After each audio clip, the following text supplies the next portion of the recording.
acá también en el OBS. Bienvenidos a Algoritmos 2. Llegaron. Está saliendo notificaciones por todos lados. No cierran. Bueno, no importa. Se queden ahí.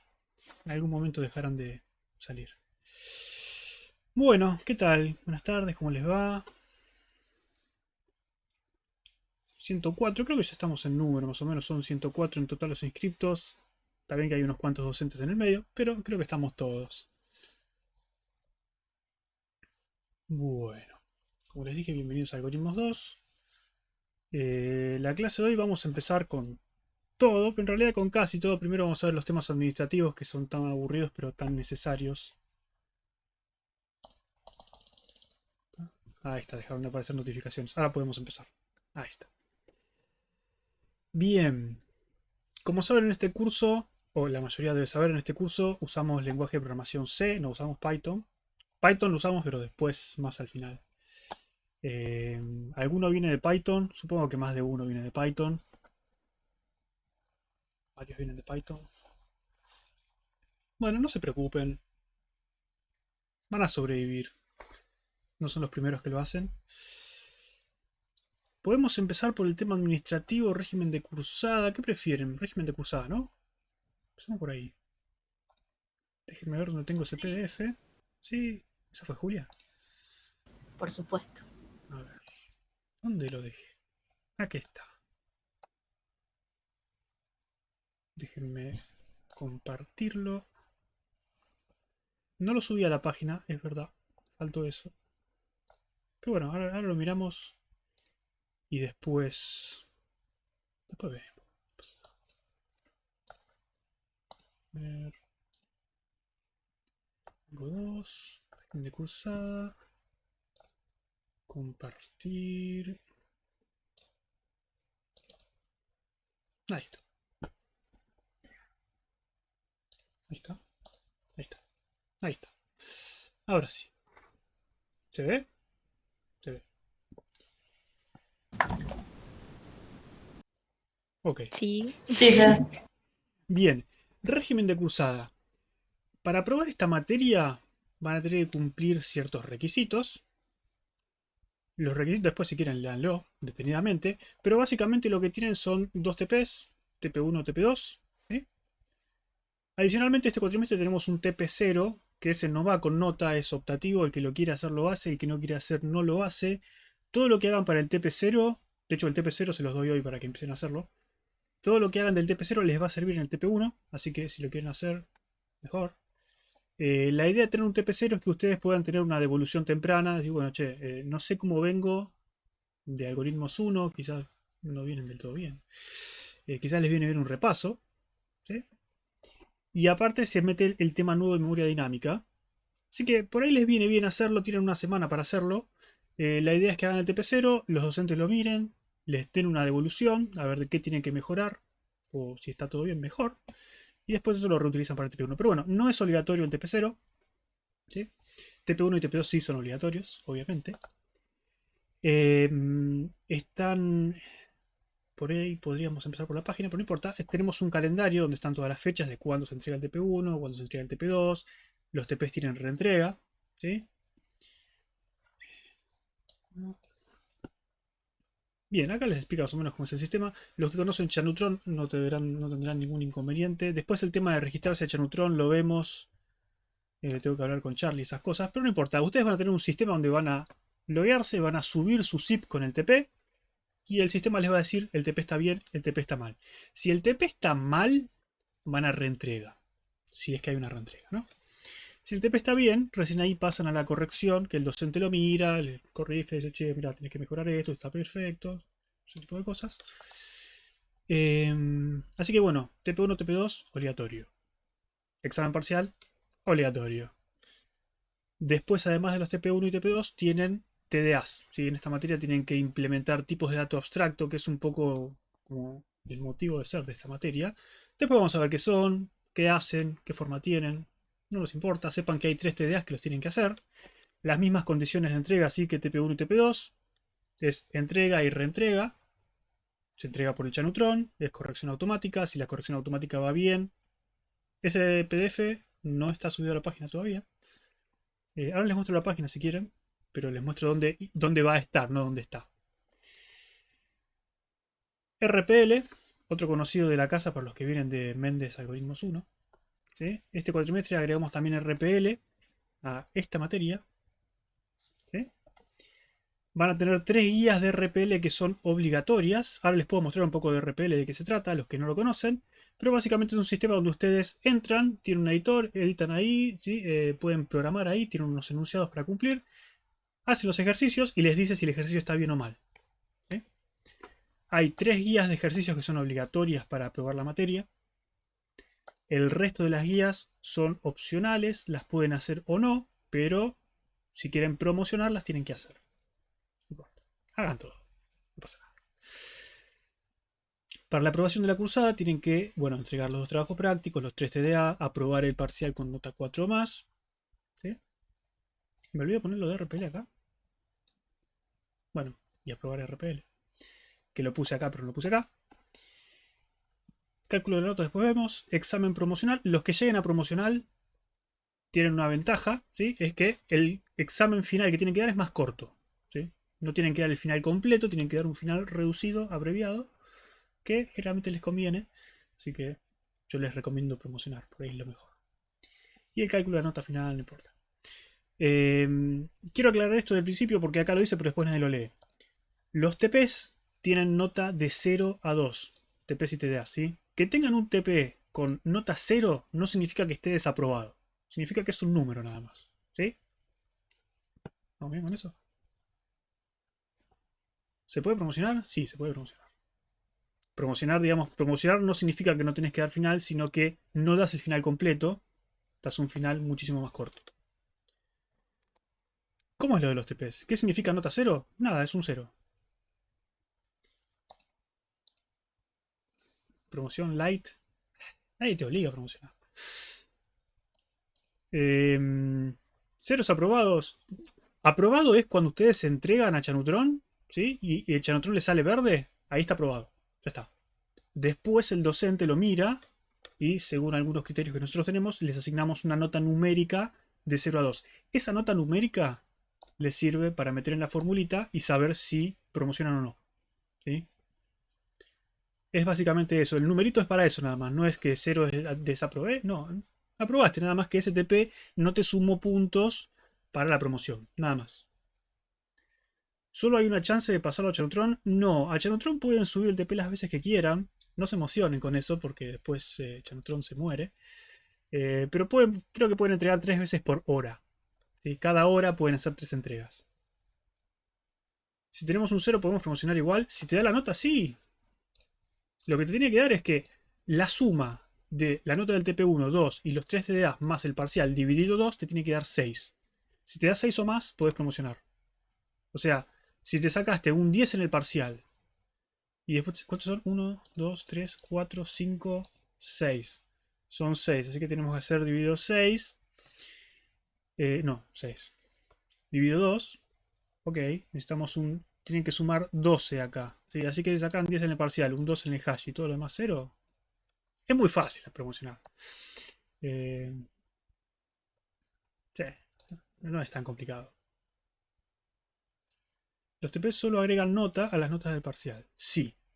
Un máximo de 4 puntos extra. ¿Qué 4 puntos extra?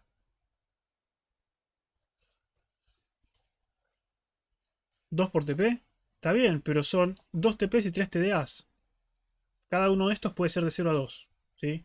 Si van a reentrega, la nota máxima no es 2, sino es 1. ¿Sí? Así que si van a reentrega, les baja un poquitito. ¿Qué pasa si desapruebo el examen promocional? Tenés que volver a rendir. Es como, ¿qué pasa cuando desapruebo el final? Y tenés que volver a rendir el final. Tenés 3 chances. No pasa nada. Volvés a rendir promocional. No perdés la oportunidad de la promocional. ¿Sí? Pero bueno, eso después léanlo detenidamente. Creo que quedó bastante claro. Obviamente. ¿No? Si tienen alguna duda, si se entiende bien. Pero podemos ver la página, que es el otro lugar donde te van a tener recursos para verificar. ¿Dónde está la página? Aquí está la página. Vamos a ver si les puedo traer a esta ventana. Déjenme ver. ¿Dónde está? ¿Está compartiendo esa ventana? ¿Por qué está compartiendo esa ventana? No importa. Ah, está bien.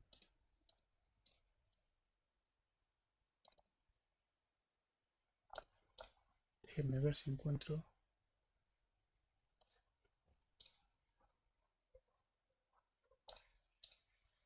Ah, ahora entendí. No importa. Ahí está. Bien. Ahí se ve la página, ¿no? Sí. Veo que sí. Perfecto.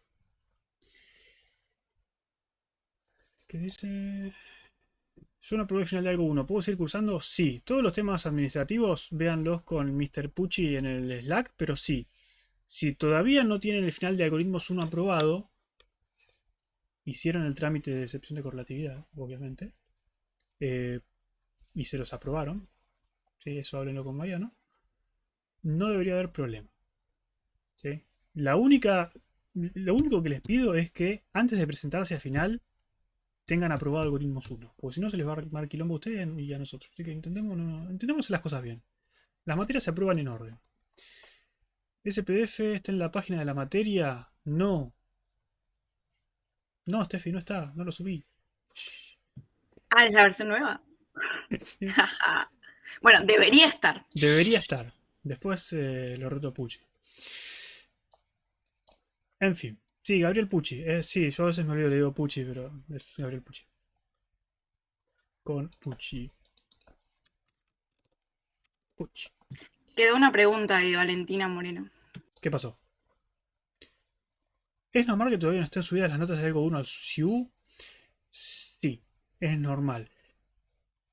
Fíjate, esto digamos no tiene nada que ver con la materia, ¿no? Pero fíjate que vos tenés la sección con las actas provisorias. Si tu examen ya fue corregido, fue pasada la nota, debería figurarte el acta provisoria. Lo que generalmente tarda más es el acta definitiva. Pero si está en el acta provisoria, ya está, digamos. Y si no, tenés que ir a preguntarle a tus profesores de algoritmos 1 a ver qué pasó. Quizás no llegaron a corregir o lo que sea. Bien. La página. Esta es la página. En la página van a tener el régimen de cursada en algún momento. Todavía no. Acá, ¿sí? En este momento este es el régimen viejo de cursada. Acá no está lo de RPL. Pero bueno, se agregó RPL básicamente. Bueno, tienen el canal, los horarios, las encuestas. Todavía tengo que actualizar un poco la página, fue un poco caótico todo. Ya tienen cargado. O Pucci me dijo que estaba el TP0, pero. Pará, yo lo vi. Él me lo mostró. Bueno, no importa. Si no se cayó la. Ah, aquí está el TP0. Bueno, ahí lo tienen ya para descargar porque a partir de hoy lo pueden empezar a trabajar. Apuntes, clases, el cronograma. El cronograma es un Google Calendar. Si le dan clic acá en esta parte, ¿sí? Se les va a abrir en Google Calendar. Pueden importarlo. Pueden tenerlo en su Google Calendar personal. Así les va a avisar las clases, los exámenes y lo que sea. Pero si no, es lo mismo que dice acá, ¿sí? Acá tienen las fechas importantes, entregas, ¿sí? Cuando le damos enunciados, ese tipo de cosas. Están casi todas las fechas, algunas no están, puede cambiar un poquito, pero más o menos es esto. Eh, el PDF tampoco va, eso ya lo tengo que volar, ya lo voy a volar. Creo que lo único destacable acá es que el 11 del 9 tiene una clase extra de C para los que no saben C, o para los que saben C y quieren repasar, pero eso lo dejamos para el jueves. El equipo docente, por si no lo conoce. Si quieren conocer las caras, che, ¿quién miércoles que me está corrigiendo? Bueno, este soy yo. Steffi, que hablaba antes por micrófono. Acá está Steffi, ¿sí? Acá está Pucci, el maestro Pucci. A él le tienen que venir a preguntar cosas administrativas. Y bueno, Profe, una pregunta. ¿A él sí. también le tengo que hablar sobre condicionales? Condicionales en realidad lo tienen que hablar con el departamento. Nosotros no podemos hacer nada con los condicionales, desgraciadamente. Los Ah, condicionales los ok. asigna el departamento. Lo que tienen que hacer es mandarle mail al departamento. En realidad el departamento ya está ocupándose de eso. Lo que pasa es que lleva un tiempo eso. Pero básicamente el departamento. ¿Por qué están los equipos Pokémon? Porque hacemos una competencia entre los alumnos. ¿Sí? Ustedes acá entran. Estos son los puntajes del cuatrimestre pasado. ¿Sí? Así terminó el cuatrimestre pasado, terminó ganando el equipo Valor. Si ustedes vienen acá y ponen su padrón, ¿sí? Les va a decir a qué equipo pertenece. ¿Sí? Los jueves en las clases prácticas hacemos unos Kahoot, ¿sí? Por equipo. Cada vez que yo contesto una pregunta, exitosamente sumo puntos para mi equipo, ¿sí? Y el equipo que más puntos gana, gana la competencia. Y bueno, eso, gana. Loco, sí, loco. Este cuatrimestre tenemos que cambiar un poco las cosas porque... no, está bien, todavía estamos... No tenemos tutor para el equipo valor, digamos. Yo soy el tutor del equipo Instinct, Mariano es de Mystic y Manu era de valor, pero no tenemos quien reemplace a valor todavía. Alguien tenemos que poner. ¿A quién vamos a poner para valor? Creo que a Nico. No importa. Después vemos. ¿A Pucci? Podrías ponerlo a Pucci, sí. ¿Por qué no? En fin, bueno. Ya dejando todo esto de lado, podemos empezar la clase, ¿no? Ahora sí. Nico no quiere ser... Ah, ¿sos Mystic? Bueno, entonces no sé. Los Instinct conmigo, los demás pueden irse. Hablando de Mariano. Mariano tiene unas complicaciones este cuatrimestre. Quizás no lo vean mucho a él. Quizás pase alguna clase a saludarnos. Pero está metido con muchas cosas. Digamos, nos ayuda con la organización, las clases y todo lo demás. Pero quizás no lo vean mucho este cuatrimestre porque, bueno, pasaron algunas cosas. Pero él está bien, no pasa nada. ¿Sí? No, no, no, no murió todavía. No lo mate, che. No sean malos. No, viste, porque siempre empezó, che, ¿y Mariano? ¿Dónde está Mariano? Mariano, el nene está bien. ¿Sí? Bueno, ahora sí, arranquemos con todo. Sí, sí, sí, el nene está bien. Vamos a arrancar con dónde está la presentación aquella. Déjenme ver si encuentro. Clase 1. No, este no es. Este es. Ahí está. No importa. Maldito post-it. Me fui muy abajo en la presentación. Vamos a empezar hablando de estos temas de memoria y demás. Ya. Esperen que lo pongo en pantalla completa para que quede más lindo. Está.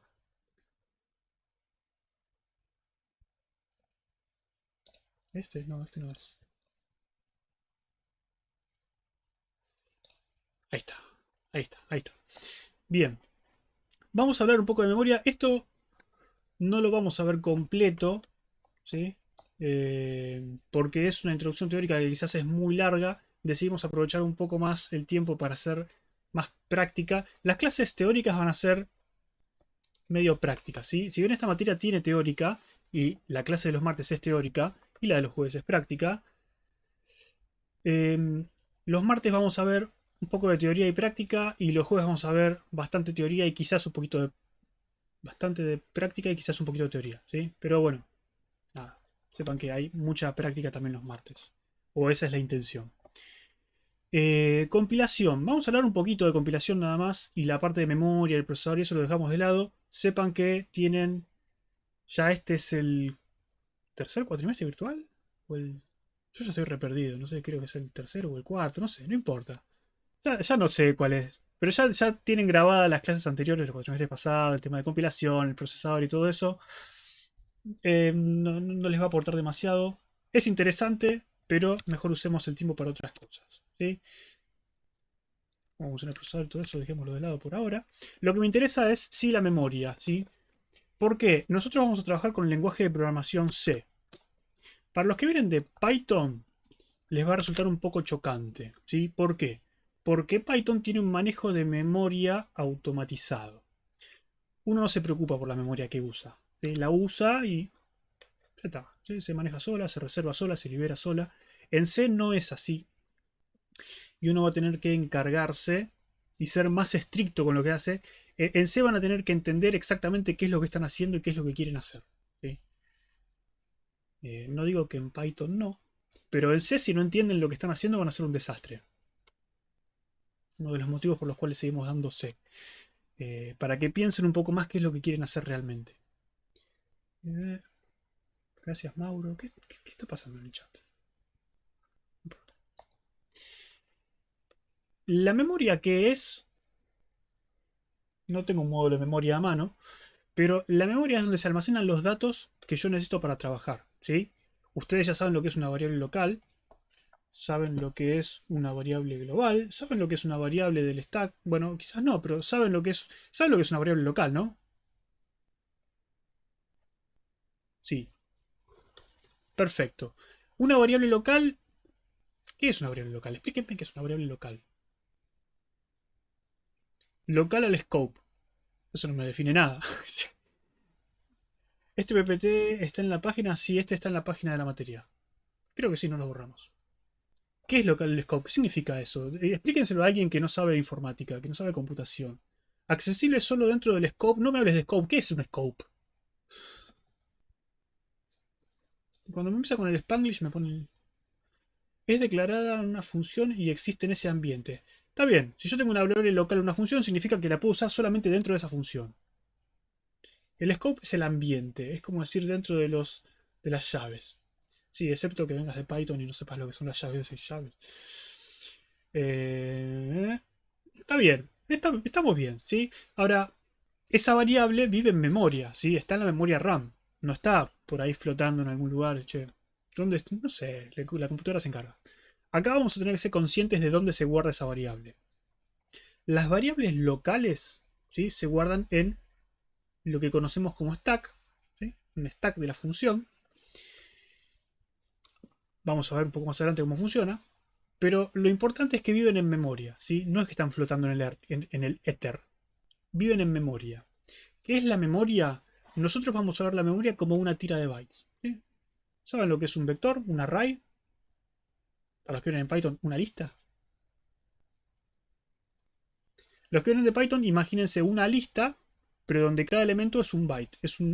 Solamente un byte, ¿sí? No cualquier cosa que le pueden meter. Pero un byte.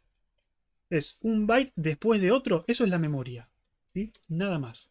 Lo que vamos a hacer nosotros es acceder a cada una de las celdas de memoria o byte y vamos a darle un significado. Los datos ya están ahí, ¿sí? Nosotros, con el lenguaje de programación que usamos, en este caso C, le vamos a dar un significado, o más bien C, el compilador de C, les va a dar un significado a esas celdas de memoria donde están los bytes. Pero básicamente siempre tengan en cuenta que están trabajando con los bytes de memoria, ¿sí? Quizás ahora no tiene mucho sentido, che, ¿de qué me sirve pensarlo así? Cuando empecemos a trabajar con punteros, me van a entender, ¿sí? Entonces, la memoria tiene celdas de memoria, dijimos, tiene una dirección asociada, cada celda de memoria tiene una posición, que vamos a conocer como dirección de memoria, ¿sí? Y tiene un contenido, que es lo que hay adentro. Si tengo un byte con el valor 25, el valor 25 es lo que está almacenado en esa posición de memoria, ¿sí? Estos volcados de memoria no importa. Esto sí me importa, porque ustedes saben que tenemos, por ejemplo, ¿cuánta memoria RAM tienen en su computadora? O en su teléfono. 16, 16, 16. Ah, mierda, qué buena máquina. Bien. Ahora, si lo digo doy pena. 4, 2. No importa. Lo importante es lo siguiente. Ustedes imagínense que tienen esos, por ejemplo, tomemos 16 GB de RAM, ¿sí? ¿Cómo se utilizan esos 16 GB de RAM? Cada programa se levanta y dice, che, yo quiero usar memoria. Ok, y voy, agarro un pedazo, agarro otro pedazo, usa por acá, usa por allá. Eso no es así, ¿sí? Si no sería un despelote. Lo que sucede es que el sistema operativo va tomando por bloques de memoria y dice, che, se levantó un nuevo proceso. Bueno, asignale este bloquecito de memoria desde la dirección, no sé, 25.000 a la dirección 25.500, ¿sí? Todo ese bloque de memoria, ese rango de memoria, asignáselo a ese proceso, ¿sí? Entonces el programa va a correr usando esa memoria. ¿Está bien? ¿Por qué me importa esto? Porque la memoria tiene una organización. Si el sistema operativo le da una organización a la memoria para poder trabajar de forma coherente. ¿Está bien? Dentro de esa organización que hace el sistema operativo de la memoria, lo que hace es organizar dentro del bloque de memoria. Dice, bueno, a ver, al proceso le toca este bloque de memoria. Ok, dentro de este bloque de memoria voy a poner, la primera parte la voy a reservar para, o la voy a usar como stack. Se le conoce como stack. Es ahí donde se almacenan las variables locales. ¿Sí? En otra parte voy a almacenar lo que se conoce como heap. que es la memoria dinámica que vamos a empezar a ver ahora, ¿sí? Después tenemos otras secciones como una sección donde se guardan datos no inicializados, otra donde se guardan datos inicializados, otra donde se guarda el código del programa, ¿sí? El programa, cuando nosotros compilamos algo, o incluso cuando corren en Python, ese código ejecutable vive en memoria, ¿sí? Vive dentro de la tarjeta de memoria, vive en algún rango de memoria. Todo eso está en memoria y está organizado de esta forma, ¿sí?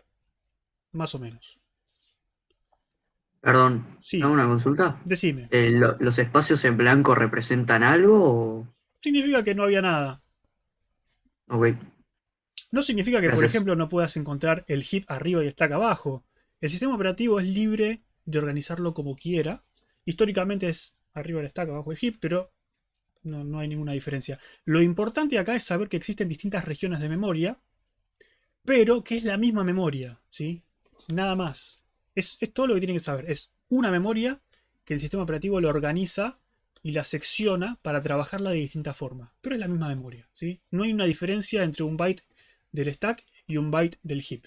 Es lo mismo. Se acceden igual, se usan igual, sirven igual. Hay una diferencia semántica que la vamos a ver cuando empecemos un poquito más adelante. Compilación. El tema de compilación voy a hablarlo muy poquito. Pues mírenlo. Porque ahora vamos a hacerlo más práctico esto. Ahí está. ¿Quiere avanzar? Lo importante que tienen que saber es el stack lo vamos a tomar como una sección de estática de tamaño fijo, ahora vamos a ver qué significa, y el heap como una sección dinámica de tamaño variable. ¿Sí? No, lo vamos a ver ahora, Gaby, no te preocupes. Pero no, en vez de verlo en diapositivas, lo vamos a ver, vamos a hacer la comparación con Python. Y esto es un ejemplo de cómo funciona el stack, ¿sí? Vamos a verlo paso a paso, no van a entender un pomo, pero después vamos a ir a verlo al código, ¿sí? ¿Qué tenemos acá? Tenemos un programa en C, ¿sí? Esta función main, para los que vienen de Python quizás algo sepan de C, pero sepan que estas son dos funciones, ¿sí? Esta es una función que se llama main, que es por donde empieza a ejecutarse el programa. Esta es otra función que se llama mostrar algo, ¿sí? Esta función recibe un parámetro n, ¿sí? Estas son variables locales, variable local.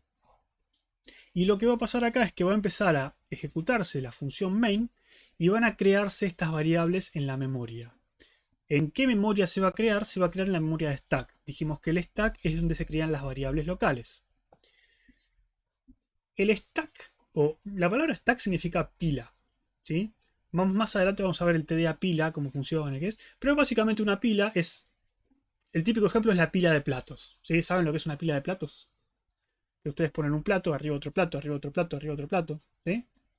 Siempre que voy poniendo un plato, lo tengo que poner arriba de todo, ¿sí? Cuando viene un plato nuevo, lo pongo arriba de todo.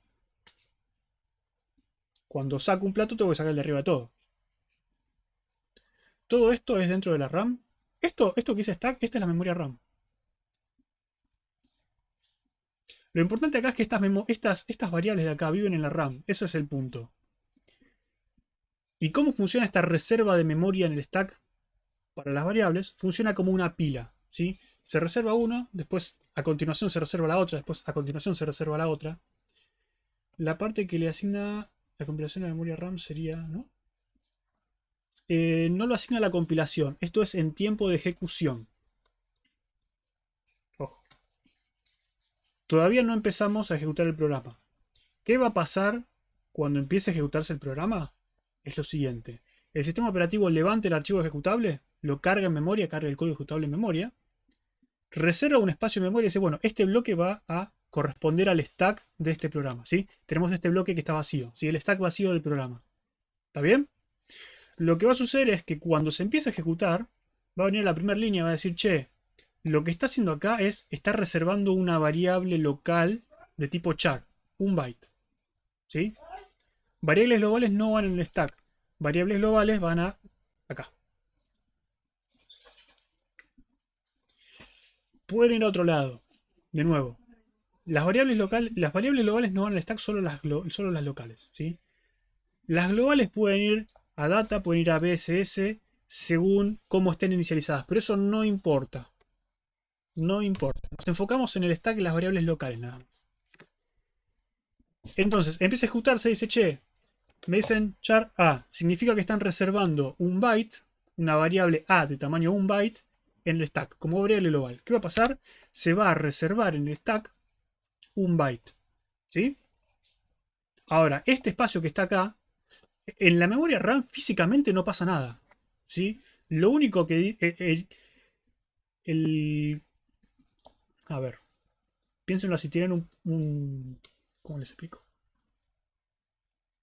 No importa, piénsenlo simplemente como que ahora yo sé, o el programa sabe de alguna forma, que la variable A está almacenada en esta dirección de memoria, ¿sí? Más adelante lo vamos a ver bien, pero cuando veamos stack, cómo funciona y todo eso. ¿Sigue siendo mala palabra? No es que variable global sea una mala palabra. Es que cuando vos tenés variables globales, podés tener comportamientos erráticos en tu programa. ¿Por qué? Porque tenés una variable que no es modificada dentro de una función, quizás no está bien definido dónde se modifica. Cualquier persona o cualquiera puede acceder a esa variable y modificarla en cualquier momento. No tenés un acceso controlado. Ese es el problema. Ese es el problema de las variables globales. Significa peligro, significa que es menos claro saber qué pasa. Vos, si tenés, no sé, como vamos a ver después, estructuras. Los que vienen de C vieron estructuras, ¿no? Sí, seguro. Sí, bien. Para los que vienen de Python estamos hablando de clases, por ejemplo. Ustedes tienen una estructura que adentro tiene campos, ¿sí? Esos campos uno generalmente quiere que se modifique usando funciones, ¿sí? No que el usuario venga y meta la mano ahí adentro y, che, cámbiame esto, cámbiame lo otro. Aunque quizás en algoritmo 1 hicieron eso. Uno quiere que se modifique a través de funciones, que esté controlado el acceso a esos datos, simplemente para tener un poco más de control de qué es lo que está pasando y que no venga cualquiera y me arruine el programa. ¿Por qué? Porque yo supongo que este valor siempre va a estar entre, no sé, entre 0 y 100, y mira, ahí afuera no, yo le pongo 200, ¿viste? Y está por fuera de tu lógica, de la lógica de tu programa. Entonces, para evitar eso, restringís el acceso. Cuando vos tenés una variable global, no tenés forma de restringir el acceso, ¿sí? Es complicado. Básicamente eso. Así que no es tema de mala palabra, no es lo mejor, generalmente. Pero volviendo al tema. El programa se ejecutó, reservó en el stack un byte para la variable A. En la siguiente línea va a reservar 4 bytes para este int. En la siguiente línea va a reservar otro byte. No, yo creo que son 2 bytes para la variable B. ¿Sí? Y lo que está pasando es que simplemente está haciendo eso. ¿Sí? Está diciendo... Esta parte de memoria está reservada, esta parte de memoria está reservada y esto está reservado, ¿sí? Y sabe que a A le corresponde este lugar, a número le corresponde este lugar y a B le corresponde ese lugar, ¿sí? En la memoria todavía no pasó nada, excepto número, que acá como le hice una asignación, ahora esta parte de memoria va a tener un 3 almacenado. Pero bueno, no importa, ¿sí? Ahora, cuando llame a la función, lo que va a pasar es que se va a asignar a esa parte de memoria lo que se conoce como un stack frame. Se va a crear un stack frame. Después lo podemos ver con GDB. Pero este stack frame lo que tiene es información de la llamada función, ¿sí? Piénsenlo de esta forma. Si yo vengo ejecutando un programa, ¿sí? Vengo línea por línea. Paso de la 6 a la 7, de la 7 a la 8, de la 8 a la 9. En la 9 no hago nada. Paso de la 9 a la 10. Y ahora, cuando llego a la 10, dice... Che, tengo que ir a mostrar algo. Y va a la línea 0. Y después a la línea 1. Y a la 2. Y a la 3. Y cuando termina de ejecutar la 3, ¿va a la 4? No, ¿no? Va a la 11. Bueno, ¿y cómo sabe que tiene que volver a la 11? Es porque esa información se guarda en el stack, ¿sí? Le dice, mirá, te llamaron una función. Te pasaron un parámetro, ¿sí? El parámetro n le asignaron este valor que está acá, ¿sí? Básicamente esto significa eso, ¿sí? En el stack frame van los parámetros que se le pasan a la función y le dice también a dónde tiene que volver cuando termina la función. Entonces, cuando termina la función, se va a fijar en el stack, che, tengo que volver a la línea 11 y vuelve a la línea 11, ¿sí? ¿Se entiende esto? Lo que estamos viendo por ahora es los usos que tiene la memoria, cómo se usa, nada más. ¿Por qué es importante tenerla? Bueno, ya vemos que es importante, ¿por qué? Porque sin la memoria física no tengo dónde guardar mis variables. Y además de no tener guardadas las variables, no tendría cómo saber a dónde volver después de ejecutar una función, por ejemplo. ¿Sí? Yo llamo a mostrar algo, cuando termino de ejecutar, no puedo pasar a la línea siguiente, sino que tengo que volver a la 11. ¿Cómo sé que tengo que volver a la 11? Porque lo guardé en el stack, ¿sí? Lo guardé en el stack. Me fijo en el stack a dónde tenía que volver y vuelvo. ¿Está bien? ¿Funciona igual para bucles? No. Más o menos. Pero no. Es otra cosa. Es otra cosa porque, digamos, está estructurado diferente. Pero no importa. Si quieres después lo vemos, pero es otro tema.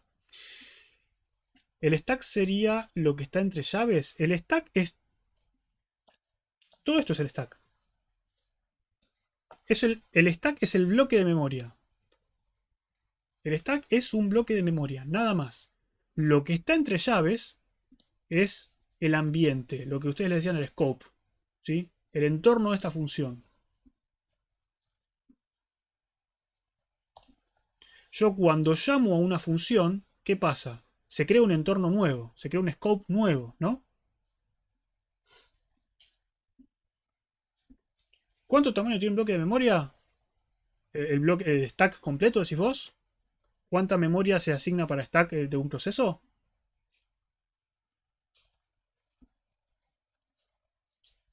Si la pregunta es esa, eso lo podés cambiar vos, si querés después te muestro cómo. Pero generalmente creo que son, no sé, 8 megas creo que es por defecto. No me acuerdo, creo que es más de 8 megas. Nos podemos fijar. Pero le puedes decir al sistema operativo, che, cuando levantes un ejecutable nuevo, asignale tanto tamaño de stack. Entonces, sí. Pero bien, volviendo a la pregunta.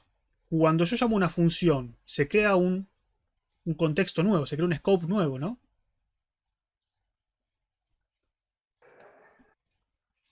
Yo sé que sí. Entonces, ¿qué es lo que va a pasar en el stack? No va a pasar nada. Va a seguir apilando variables, ¿sí? El crear el scope nuevo es simplemente decir, che, creo este stack frame acá que me dice que llamé una función que tengo que cuando termine vuelvo a la línea 11 que se pasaron estos parámetros. Entonces, cuando se empieza a ejecutar esta función, el tipo sabe, che, n tiene el valor de número, o sea, tiene valor 3. Y ahora está creando una variable local con valor 25. ¿Sí? Y lo que va haciendo es va a seguir reservando bloques de memoria o partecitas de memoria para usar como variable local. ¿Sí? Ahora, si ustedes se fijan, las variables a, b y número siguen estando disponibles. ¿Sí? No es que se borró de la memoria. ¿Está bien? Mostrar algo no tiene forma de acceder a esa memoria. ¿Por qué? Porque no tiene las variables. ¿Está bien? No tiene las variables para acceder. Lo que vamos a empezar a hacer ahora es empezar a trabajar con punteros. Los punteros, y quizás esto para los que vienen de Python les va a sonar muchísimo más extraño todavía, los punteros nos permiten acceder directamente a la memoria. ¿Sí? Por ejemplo, con punteros, lo que yo podría hacer dentro de esta función, podría acceder, por ejemplo, al valor que está almacenado acá. ¿Sí? Desde esta función yo podría almacenar acá, podría acceder ahí mediante un puntero. Por más que acá yo no tengo la variable a, tengo m y n nada más. ¿Sí? No debería poder acceder, pero con punteros puedo hacer eso. ¿Está bien que lo haga? No. Generalmente no. Pero punteros me permite hacer eso y por eso es peligroso usar punteros, o por eso se dice que es peligroso usar punteros, porque hay que tener mucho cuidado con lo que uno hace. ¿Sí? Sí, vi que algunos, las últimas clases ven algo de C, punteros y memoria, lo cual está bueno, si ya no vienen completamente perdidos. Genial. Pero ¿se entiende ese concepto? ¿Se entiende que lo único que hacemos es, estamos administrando la memoria? ¿Sí? Tenemos un bloque de memoria que es el stack, ahí se van a crear las variables locales, los stack frame o contextos de ejecución de cada una de las funciones, y se va a ir creando y no pasa nada, ¿sí? Se usa ordenadamente. ¿Cómo sabe? Alguien había preguntado, che, ¿cómo sabe mi programa que A es un byte, que el número son 4 bytes y que está en tal posición de memoria? Eso es porque el código ejecutable que genera el GCC, el código que se está ejecutando, sabe qué es lo que está pasando. Básicamente eso. ¿Sí? En la práctica, ¿qué es el stack? Dijimos que es una tira de bytes, ¿no? Yo acá lo dibujé como cuadradito verde, pero en realidad esto es un byte al lado del otro. No es que tiene forma cuadrada. ¿Sí? Es un byte después del otro. ¿Sí? Entonces, inicialmente, el stack está vacío. Significa que tengo un valor que me dice, che, el stack tiene tamaño 0, por ejemplo. O apunta a la dirección 0. Estamos en 0, el stack está vacío. Cuando yo reservo la variable A, ¿qué significa? Significa que esta flechita que está acá ahora se mueve a la segunda posición y dice, bueno, ahora hay algo en el stack, ¿sí? Ahora el stack tiene un byte ocupado. Cuando reservo el int, se mueve esto 4 posiciones más adelante y dice, bueno, ahora está todo esto ocupado, ¿sí? Eso es lo que está pasando, nada más. Es una región de memoria, un array y un punterito que me dice estás en la posición 0, 1, 2, 3, 4 y va avanzando y ya sé cuánto hay ocupado. Y acá, cuando el programa haga referencia a la variable A, lo que va a estar haciendo internamente es decir, bueno, la posición donde empieza el stack. Y esta es la posición donde empieza el stack más 1, porque está un byte después de así. Esos son detalles que no nos importan en este momento. Pero lo que les quiero decir con todo esto, complicándolos con la memoria, che, ¿por qué me contás todo esto? Es porque quiero que sepan que están trabajando con esto, ¿sí? Cuando empiecen a trabajar con punteros tengan en cuenta esto. Lo que está pasando en memoria es esto. Cuando crean variables locales pasa esto. Cuando llaman a una función pasa esto.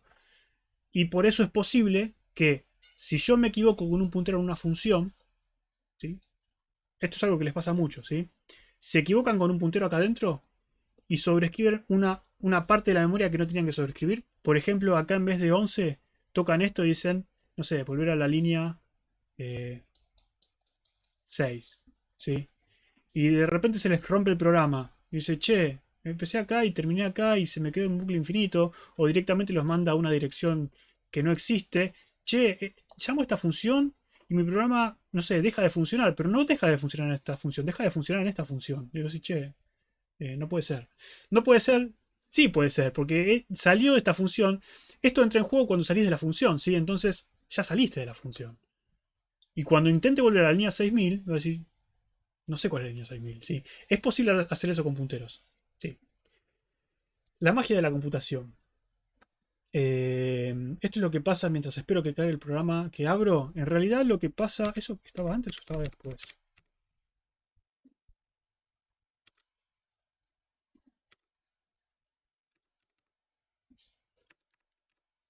Aquí está. Esto es lo que pasa cuando levantas el programa. Si vos tenés el archivo binario,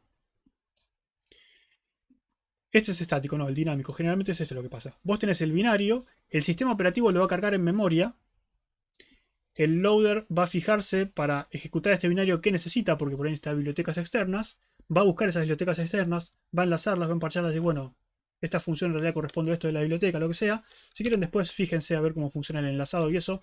No tiene mucho sentido en este momento, mírenlo en los videos de cuatrimestres pasados. Pero sí, básicamente hace todo ese proceso de levantar el archivo, cargarlo en memoria, organizar las secciones de memoria, cargar los símbolos externos que tengan, como por ejemplo las bibliotecas dinámicas, acomodar todo eso y recién ahí empezar a ejecutar main, ¿sí? Eso es lo que pasa. Si usan, por ejemplo, Java, es peor todavía, porque en realidad lo que tienen que cargar es todo el binario de la máquina virtual y la máquina virtual tiene que inicializarse y crear la memoria. Y es como correr una máquina virtual, es como correr una máquina extra que tiene todo un procesamiento extra, que es, bueno, por eso tarda más levantar Java y otras cosas. O por ejemplo Python, que es interpretado, lo que tienen que hacer es levantar el intérprete de Python, que en realidad les levanta bastante rápido, es bastante liviano, interpretar todo y recién ahí empezar. Pero bueno, ahora vamos a los ejemplos específicos, ¿sí? Pero bueno, estábamos acá. Cuando llamemos a printf va a pasar exactamente lo mismo, ¿sí? Se van a guardar en el stack los argumentos para printf, ¿sí? Que son esto y esto. Y le va a decir que cuando termine, vuelve a la línea 3, va a terminar printf, ¿sí? Va a salir printf, va a ir a la línea 3. Y es importante que sepan que lo que estaba en memoria, ¿sí? Ya estaba escrito en memoria y ahí va a quedar. Nadie lo va a borrar porque es perder el tiempo. Simplemente dice, bueno, el stack antes terminaba acá, porque estaba usando esa memoria, ahora el stack termina acá. Y lo que estaba después sigue estando, ¿sí? Esto también a veces sorpresivamente, che, esto estaba funcionando, pero de repente, no sé, lo que pasa típicamente es que, por ejemplo, si ustedes tienen esta variable m acá, ¿sí? Lo que podría llegar a pasar es, fíjense, cuando yo salgo de mostrar algo, m deja de existir. La memoria que está usando m sigue estando. Entonces, ¿qué pasa? Si ustedes devuelven un puntero a m, ya vamos a ver lo que es un puntero, pero básicamente un puntero te permite acceder arbitrariamente a memoria. Si yo tengo alguna forma de acceder a esta memoria de acá, tengo alguna forma de acceder ahí, voy a seguir accediendo a ese valor de m, ¿sí? Y va a seguir estando. Y yo desde acá, desde esta línea, puedo acceder al valor de m. Y va a funcionar. ¿Hasta cuándo va a funcionar? Por ejemplo, si yo acá abajo tengo otra llamada función, la llamada función va a seguramente pisar todo esto y ahí che, pero yo antes de llamar a la función tenía ese valor y después de llamar a la función tenía otro valor. ¿Y cómo? Y porque estás haciendo mal las cosas, amigo. ¿Sí? Estás accediendo a una variable que estaba en un scope interno usando un puntero. Está bien, y el valor acá era el mismo. ¿Por qué? Porque justo ahí había salido de la función y no tuviste oportunidad de pisarlo. Pero después lo pisaste con otra cosa. ¿Está bien? Bien. Segmentation faults en el stack no es tan fácil lograrlo. A menos que pises alguna de estas cosas de acá de las direcciones de retorno. Son más fáciles en el heap. Pero bueno. Bien. Ahora sí, punteros. No sé si ir con punteros o ir al ejemplo Python versus C. ¿Qué hora es? 18:50. Démosle un ratito más. Démosle un ratito más y después vamos a la parte práctica. ¿Sí? Hasta ahora se ven entendiendo bien qué es, a qué estoy yendo. Sí, sí, sí, sí, sí. Ok. Antes de continuar, porque esto es ¿Te puedo hacer- importante. Sí. Perdón. Sí, no, decime. Porque recién, como lo explicaste recién, como que me daría a pensar que si yo hago, no sé, 1000 funciones, una abajo de la otra, en algún momento el stack se me rompe. No. Sí, pero... Ahí, apreté mal. Sí, pero no. Si vos pones una función después de la otra, no pasa nada. ¿Por qué? Porque llamás una función, se reserva un lugar en el stack, ¿sí? Y cuando salís de la función, esta parte queda libre. Si llamas otra función, de nuevo, se va a volver a ocupar esta parte y se va a liberar. Digamos, cada vez que entras a la función, se reserva un pedacito de stack y cada vez que salís, ese stack, digamos, queda en uso para los demás. O sea, no hay ningún problema. Si llamás a 100.000 millones de funciones, no pasa nada. Siempre y cuando vos accedas a tus variables locales como corresponde, tus variables locales van a estar fuera de eso, no van a estar afectadas por eso, ¿sí? Digamos, no va a pasar nada. Lo que sí va a pasar es que si yo llamo una función, vengo acá, llamo una función, perdón, ahí está. Se crea un stack frame. Dentro de esa función llamo a otra función, se crea otro stack frame. Si dentro de esa función llamo a otra función y a otra función y a otra función y la llamo de forma anidada, digamos recursivamente, ahí sí puede ser que me quede sin stack, ¿sí? Porque estoy creando stack frames nuevos y nunca estoy liberando los anteriores, porque nunca estoy saliendo de la función. El stack frame se libera y las variables locales se liberan cuando salgo de la función. Si no salí de la función sigue estando. Entonces voy a necesitar cada vez más y más memoria. Pero si yo tengo una función y abajo otra función, cuando ejecuté la segunda, la primera ya terminó, ese contexto desapareció y estoy reutilizando el mismo lugar. ¿Sí?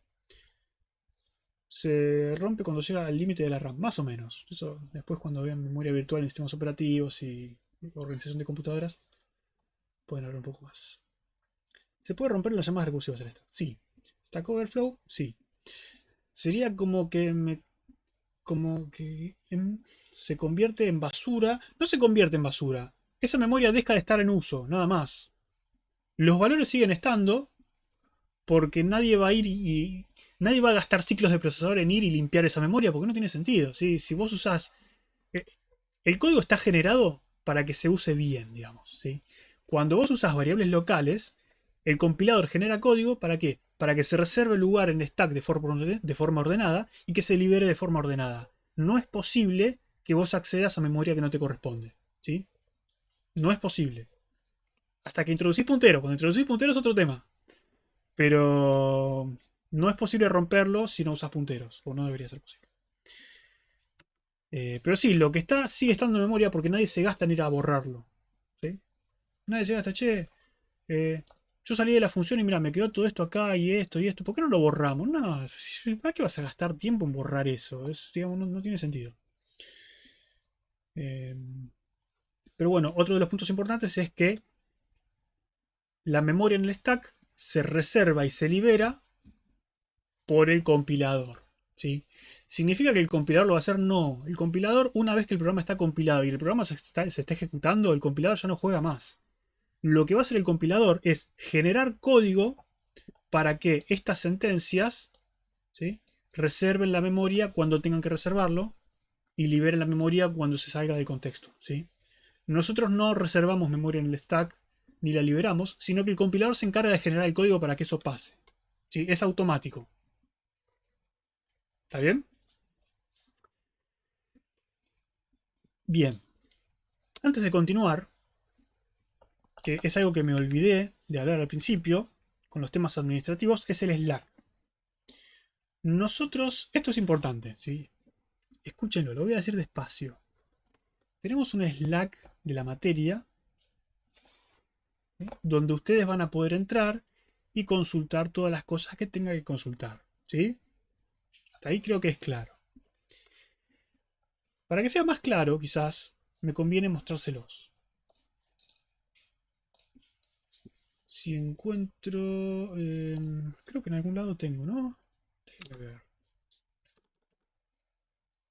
De cursada. Porque esto es muy importante. No es un poco importante, es muy importante. Vale la pena que me desvíe. Acá está.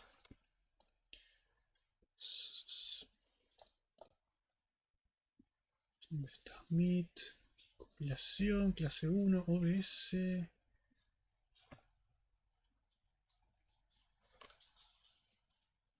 ¿Dónde está el Slack? Maldito Slack. Esto es algo que van a ver en muchas clases, digamos. Que yo pierda ventanas es bastante común. Ahí está. Ahí está. Este es el Slack de la materia, ¿sí? En este Slack ustedes van a entrar, van a venir a general y van a hacer consultas, ¿sí?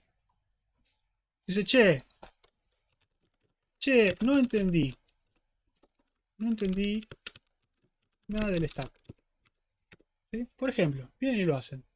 Consultan ahí. ¿En dónde consultan? En general, ¿sí? Está bien. Después tienen otros canales. Generales para consultar cualquier tipo de generalidades. Después tienen uno que está dedicado a debug. Si por ejemplo, che, estoy debugueando esto con el GDB y no entiendo qué está pasando. O Valkyrie me tira este error, no sé qué hacer. Después tienen otro que es random para tirar memes. Algunos tiran memes. Sí, pasa. Tienen el de RPL. Que, che, no entiendo nada de los ejercicios de RPL. Bueno, vienen acá, che, el ejercicio 2 de RPL. ¿Sabes que no sé? Bueno, sí. Preguntan, no hay problema. El de TDAs para consultar TDAs, el de teóricas para preguntar, che, la teórica fue un desastre o lo que sea, consultan ahí. TPs, tienen canales específicos para consultar distintas cosas, ¿sí? Ahora, lo importante es lo siguiente. Cuando ustedes vayan a consultar algo, vayan a consultar a los canales públicos que hay, ¿sí? No vayan, che, a ver, voy a buscar, ¿dónde está Lucas? Ah, mira, acá está Lucas. Le digo así, che, hola, no entendí lo del stack. No. No vayan a molestar a los docentes para esas cosas. Los docentes están para otras cosas. Una de las partes clave de esta materia es que a cada uno de ustedes se les va a asignar un tutor, ¿sí? El tutor, ¿para qué va a estar? Para ayudarlos en temas específicos del TP. Por ejemplo, che, tengo este fragmento de código que no sé cómo funciona, me gustaría que alguien me lo revise. Se lo puedes mandar a tu corrector, ¿sí? Listo, eso es una cuestión válida que uno puede consultarle por privado al corrector, ¿sí? No hay ningún problema. Ahora tienen otra duda que es, che, no entendí bien cómo funciona un stack. No vayan y le pregunten en privado a su corrector, a su tutor, digamos, porque van a perder el tiempo y le van a hacer perder el tiempo al tutor. Y no, ¿sí? Vayan y consulten al general. Che, no entendí cómo funciona esto. Bueno, a Pucci se consultan todas las cosas administrativas. ¿Se entiende eso? ¿Se entiende que tienen que consultar en los canales públicos para que todo el mundo pueda ver y leer y contestar y responder? Porque si yo no estoy disponible, no le voy a responder. Y van a tener que esperar 3 días que le responda, ¿sí? Y no va a venir va a venir una persona a mí a preguntarme, che, no he entendido el stack. Y van a venir otras 5 personas mañana a preguntarle lo mismo. Y van a venir otras 10 personas a preguntarle a Valen o a Steffi lo mismo. Y estamos, digamos, malgastando recursos. Aprovechemos los recursos que tenemos. Somos poquitos los colaboradores en comparación a la cantidad de alumnos. Intenten aprovecharnos. La forma de aprovecharnos bien es preguntando todo lo que puedan preguntar de forma pública, pregúntenlo de forma pública. En las clases lo mismo. Si tienen alguna duda durante la clase, como vienen haciendo hasta ahora, pregúntenla. No sé qué, che, no la entendí bien, pero después voy a entender. No pasa nada, después lo voy a entender. No, porque después no entienden un pepino, ¿sí? Y pierden el tiempo. ¿Está bien? Acostúmbrense a preguntar en la facultad. Todo. Las clases están para preguntar. Si ustedes van a una clase y no preguntan nada, están desperdiciando la clase, básicamente. ¿Es claro eso? Yo sé que hay algunos docentes que se ponen medio ortigas y contestan. Está bien. No importa. Preguntan igual. No pasa nada. ¿Sí? Es muy importante preguntar en la facultad.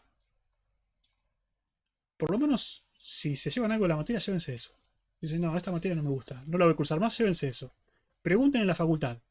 No tengan vergüenza en preguntar, no tengan vergüenza en equivocarse. Dicen, che, yo quiero preguntar esto, pero voy a quedar como un boludo. Queda como un boludo, no importa. Primero, quizás quedas como un boludo, pero quedas como un boludo ¿cuánto? No sé, 10 segundos. 30 segundos. Un minuto. Después del minuto ya no se acuerda nadie. Están todos ocupados con aprobar álgebra 2. O lo que sea, no importa. A nadie le importa. Pregunten. Y por si no lo dije, pregunten. Listo, no me detengo más con eso y volvemos. Sigamos un ratito más antes de la pausa. ¿Por qué me cambia de ventana?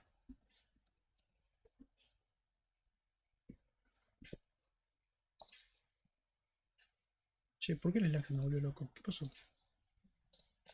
El Slack no vale OBS. Bueno, haz lo que quieras. Ahí está. ¿Qué pasó? Sí, a nadie le importa. A nadie le importa si se equivocan, si preguntan una estupidez. A nadie le importa. Ustedes pregunten. Pregunten. ¿Puedo preguntar? Sí, puedes preguntar. ¿Qué es una pregunta? Bueno, si vamos a empezar a hacer pelotudeces, sí, digamos. Pero no importa. Pregunten. Ah, Abril quería salir en la pantalla, me parece, pero no. Bueno, ahí Abril mandó un mensaje, pero no importa. Abril ignórenla hasta que termine la clase. Abril es la RPL Master. Si pasa algo en RPL o se rompe algo en RPL, vayan a ella. Bien. Volvamos. Esta presentación no. Esta presentación sí. Ahí está. ¿Está bien? ¿Quedó claro lo del stack? Porque ahora viene la parte espesa, que es la de los punteros. Pregunto por millonésima vez, el stack es lo que en Python en algo 1 decíamos la pila de ejecución. Un stack es una pila. Sí, la pila de ejecución es el stack. Ah, bueno, gracias. Era porque quería reafirmármelo. Gracias. Sí, stack significa pila, literalmente. Entonces, si una función se termina de ejecutar, ¿se borra del stack? No se borra. Sigue estando ahí. Primero, tenés que distinguir dos cosas. Entre el código ejecutable de la función. El código ejecutable de la función sigue existiendo, ¿sí? Fíjate que el código ejecutable está en otra sección de memoria, ¿sí? Todo lo que se está ejecutando vive en la sección de código. El código está ahí.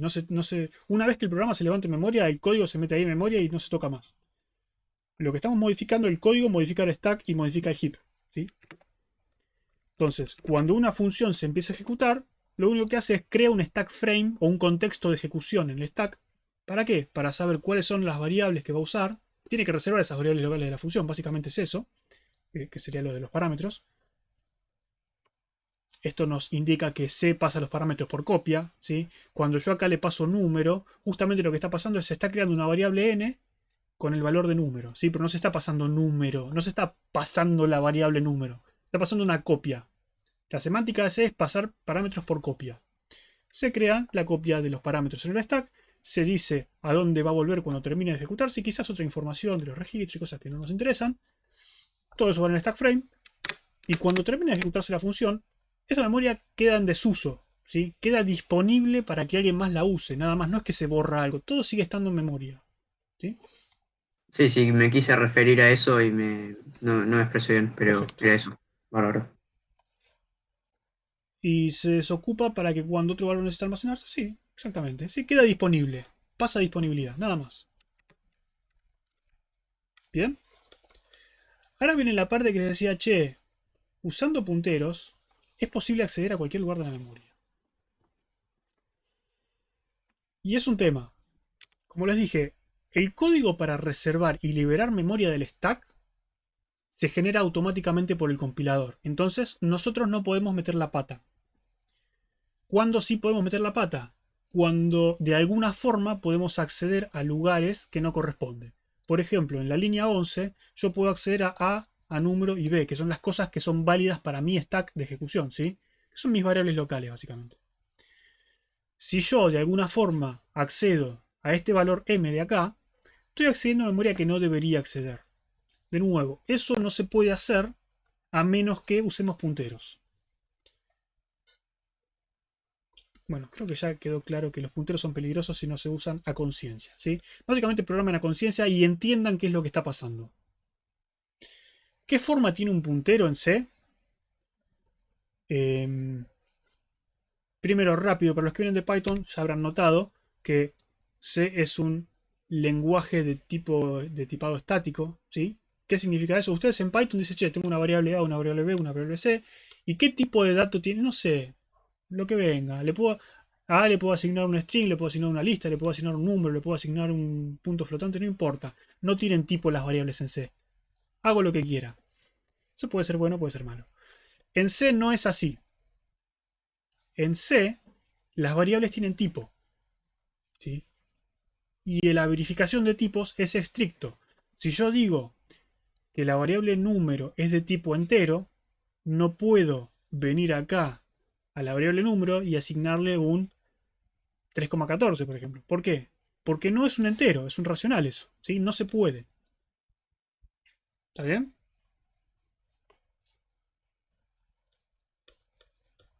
No puedo guardar texto, por ejemplo, en un int. ¿Por qué?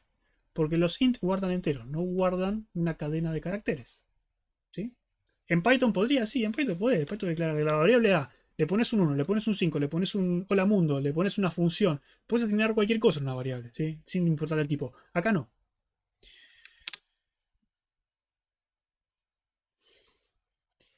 Entonces, cuando yo declaro un puntero, lo declaro de la siguiente forma. Tengo como siempre el nombre de la variable.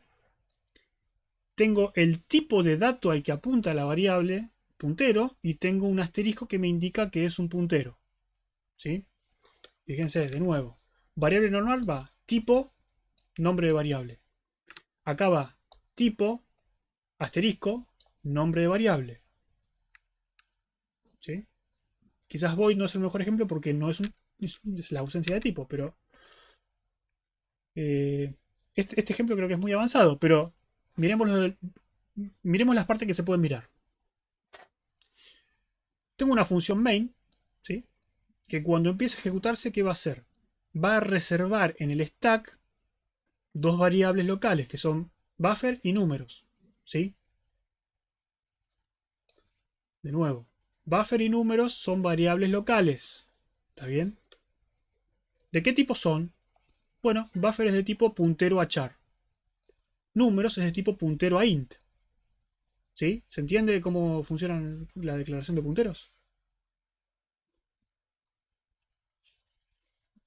¿Por qué buffer es char? Es char porque es de tipo char pointer. Es una variable que apunta a caracteres. Nada más.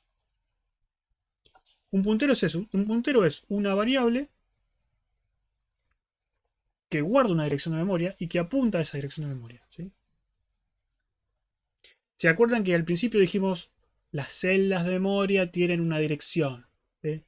Por ejemplo, si yo tengo una computadora con 256 bytes de memoria, una computadora muy vieja, tengo 256 bytes de memoria, significa que el primer byte es el 0, el segundo byte es el 1, el tercer byte es el 3, el último byte es 255, ¿sí?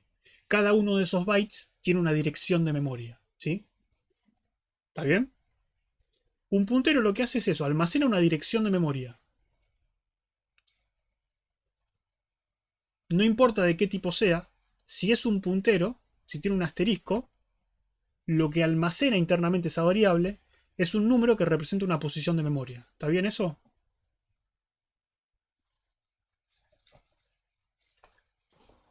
Una pregunta. Sí. No sé si puede volver a la anterior, donde tenía el otro ejemplo del código. Sí.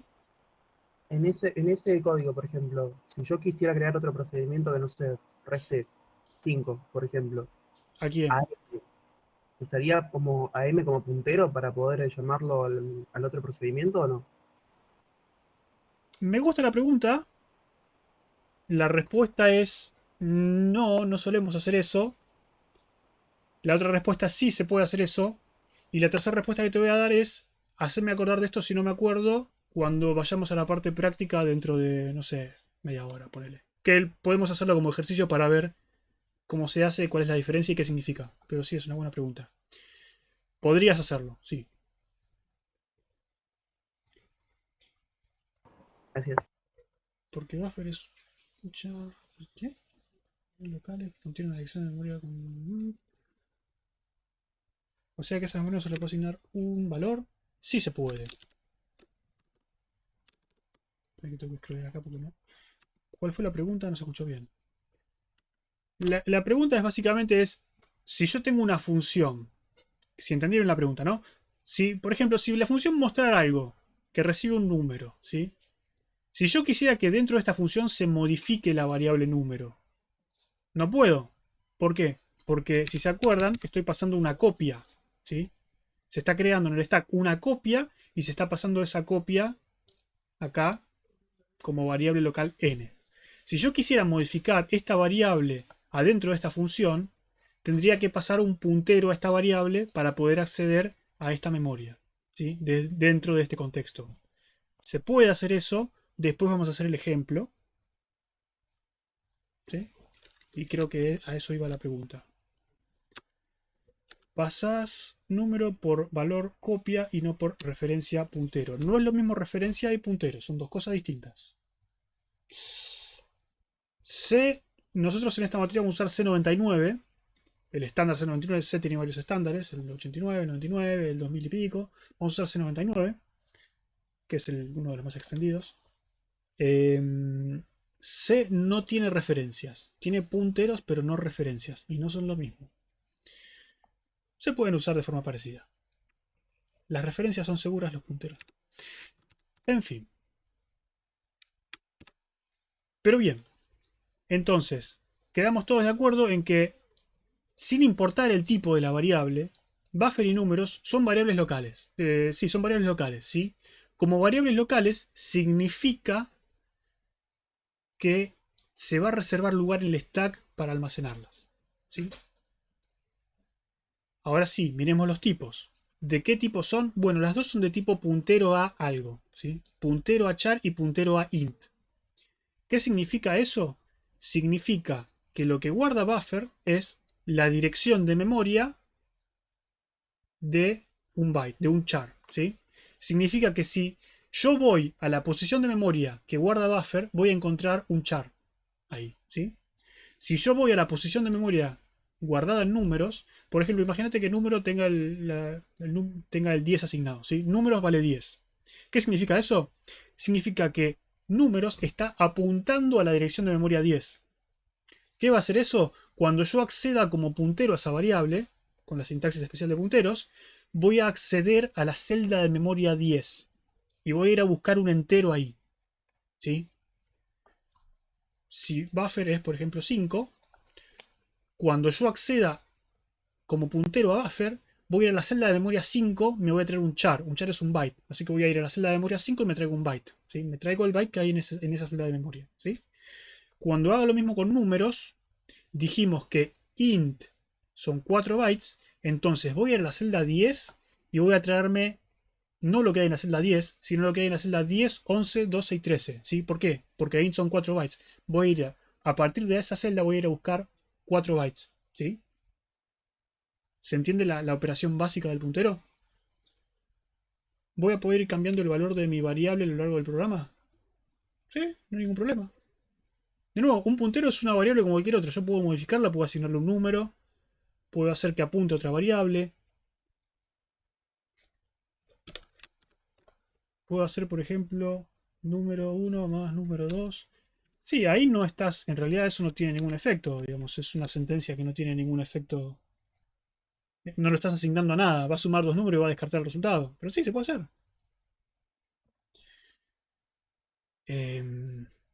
Este ejemplo lo que les muestra es cómo se usan los punteros en el sentido de cómo puedo yo reservar una zona de memoria dinámica para usar, ¿sí? ¿Por qué? Porque si yo tengo un puntero, quiero que este puntero apunte a algo útil.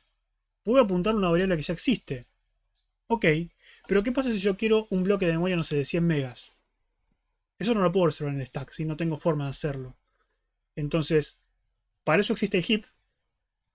Y para eso existe la primitiva malloc, que lo que me hace es...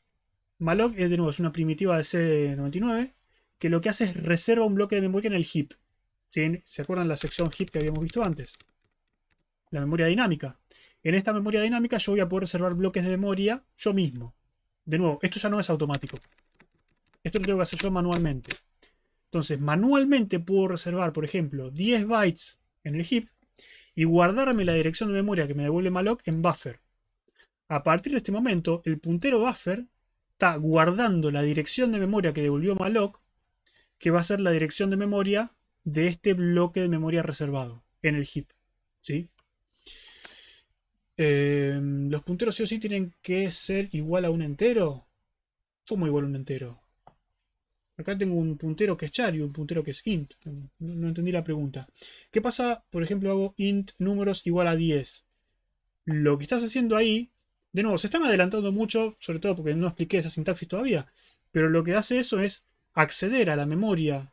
Por ejemplo, si esta es la celda de memoria 10, ¿sí? Porque yo dije, bueno, esta es 10.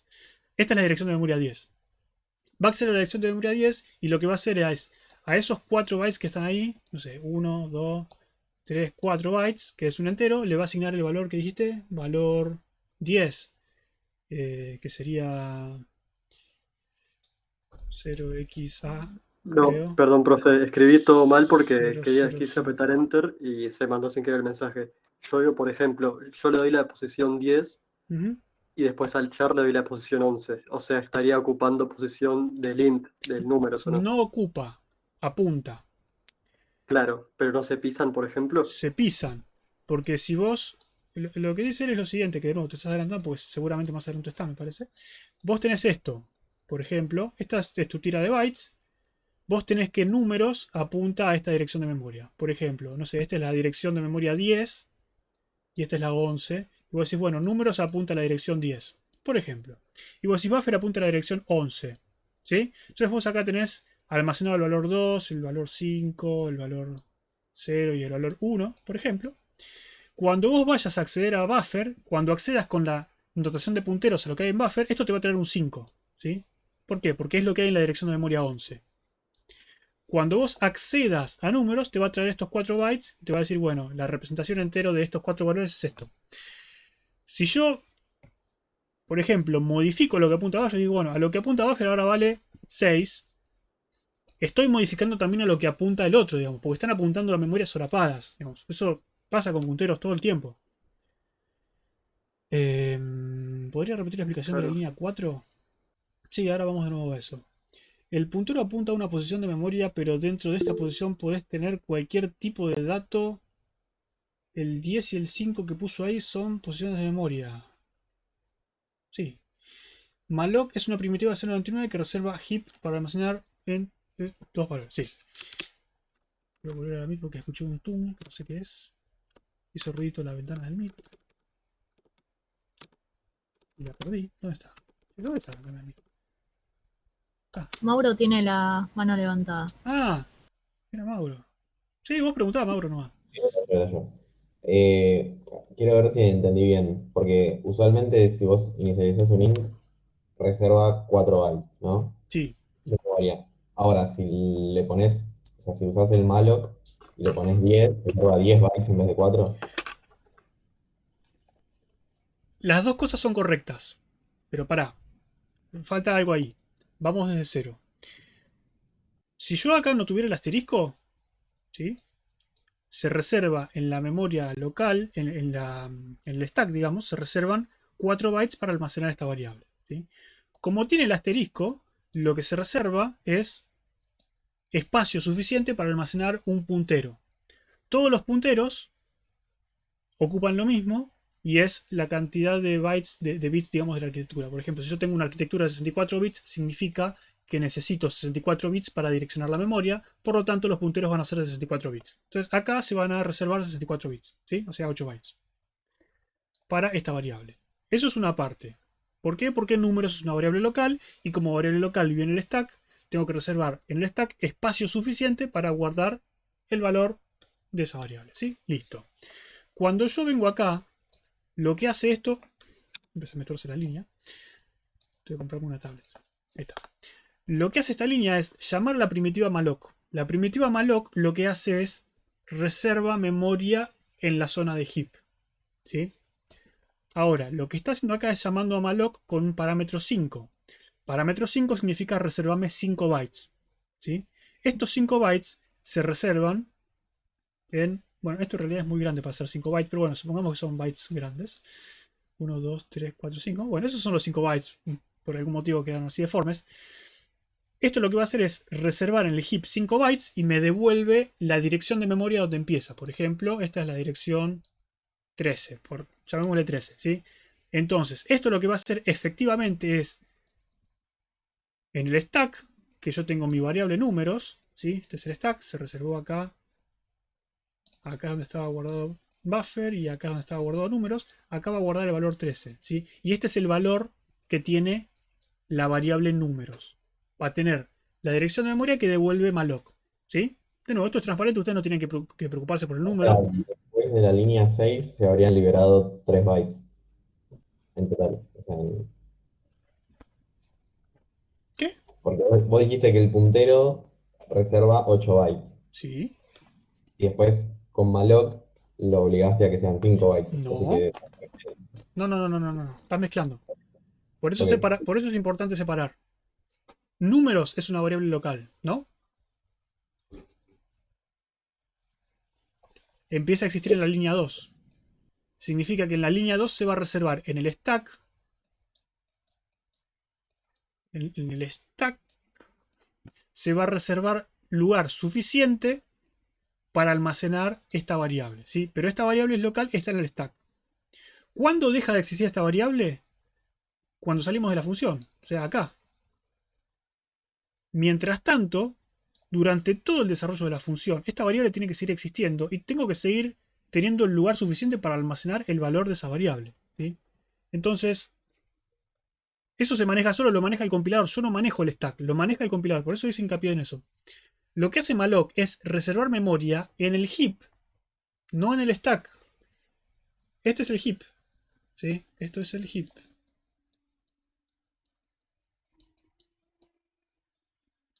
Ahí está. Este es el heap y este es el stack. La memoria en el stack sigue estando. ¿Por qué? Porque la variable sigue existiendo. Malloc reserva lugar en el heap. Lo que va a hacer malloc es reservar 5 bytes en el heap y decirme en qué dirección de memoria está ese bloque. Nada más. Entonces, cuando malloc me dice, mira, te reservé los 5 bytes y la dirección de memoria es 13, va a venir acá la variable y ahora la variable almacena el valor 13. Que almacene el valor 13 significa que está apuntando a la dirección de memoria 13. Y si yo accedo a lo que hay en la dirección 13, voy a venir acá y voy a leer estos 5 bytes que están acá. En realidad voy a leer 4 porque ahí son 4, pero no importa. Yo tengo reservados 5. ¿Sí? Sería como un vector de enteros con 5 bytes. Sería como 5 bytes. Es un entero y un byte que me sobra. Nada más. Es una tira de bytes, nada más. Recuerden que siempre están trabajando con Profe, tira de bytes. Sí.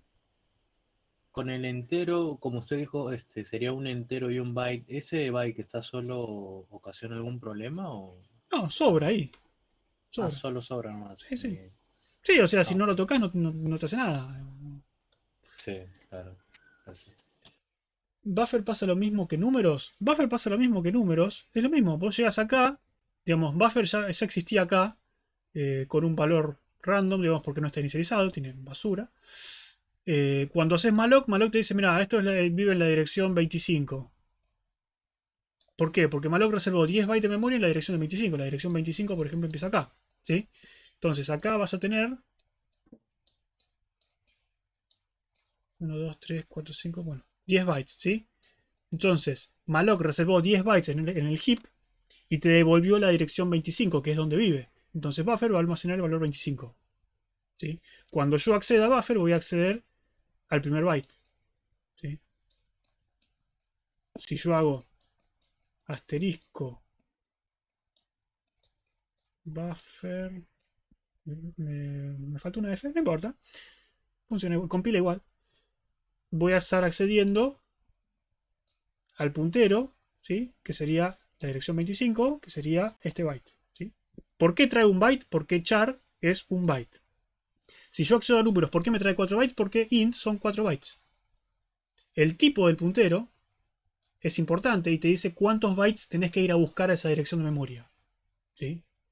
Entonces, ¿sí?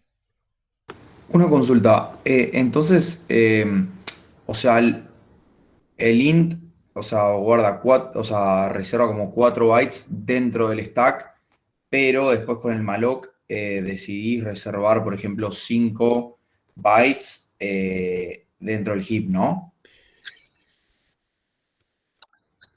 Int reserva 4 bytes en el stack. Sí. Int pointer no reserva 4 bytes. Porque no es un Ah, int. ok. Reserva 8 bytes porque es un puntero. Ok. Pero sí, Ah, ok. son dos cosas separadas. Una cosa es la variable local, que es números, y necesita espacio en el stack porque es una variable local. Por más que sea de tipo puntero, no importa de qué tipo sea. La variable es local, sí, listo, está en el stack. Necesita espacio en el stack. Por otro lado, vos decís, che, me gustaría tener X cantidad de bytes en algún lugar reservado donde yo pueda ir y ir a buscarlo, lo que sea. Entonces puedes reservarlo en el heap. En este caso, con malloc reservas memoria en el heap y malloc te dice en qué dirección está ese bloque. ¿Sí? Vos esa dirección te la podés guardar en un puntero y podés ir a buscar lo que haya en esa memoria. ¿Sí? Ah, ok. O sea, el malloc lo que te tira es como la ubicación, por así decirlo, dentro del heap en donde puedes encontrar este puntero. Exactamente. Ok, perfecto, dale. Muchas gracias. Nada. Int supuestamente tiene que tener como mínimo 2 bytes. No, int no tiene, digamos, int depende de la plataforma. Esos son temas que no me voy a meter en este momento. Pero sí, suponemos que son 4 bytes, pero pueden ser 2 en una arquitectura vieja. Hoy en día creo que todos los compiladores lo hacen en 4, pero sí. En realidad no importa, no nos vamos a manejar con números. No vamos a decir malloc, che, quiero un entero, reserva 4 bytes. No, vamos a decir size of int y automáticamente el compilador me va a decir cuántos bytes necesito. Por eso no se preocupen. Yo lo que no termino de entender es por qué querrías hacer eso. Exactamente. Es una buena pregunta, ya lo vamos a ver. Lo que mandás a malloc es un int o un size_t. Size_t es un keyword, puedes pensarlo como una macro si quieres. Size_t es una operación que se resuelve en tiempo de compilación que te dice qué tamaño tiene la expresión que pones. Por ejemplo, si vos haces size... size_of estoy hablando yo.